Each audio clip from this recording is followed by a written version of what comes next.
başlangıç, yeni bir doğuş. Bak ve jinen pinase bikin. İşte Mazlum'un, Rahşan'ın, Zeki'nin yaktığı ateşi daha da harlamaya gideceğiz. Herkese O yüzden serkeftin. herkese serkeftin.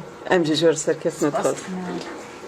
Dileveci bukhara dibun, hezeveci enerjiveci bukhara dibun. Herkes ben de bir bangavaziye bu. Davida me serukati pişir demek direç değil. Hemci gelemere hemci mere bu moral ekip pırmazın. Em vi coşeji em talimat serukati cibinin. Xwedî talimat serokatî derkevin.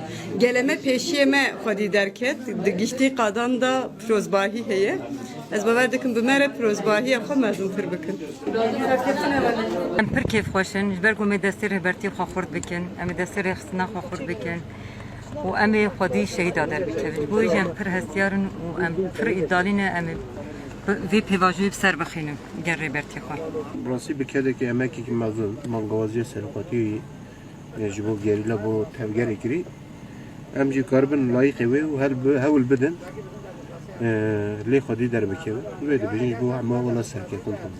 Her îdal.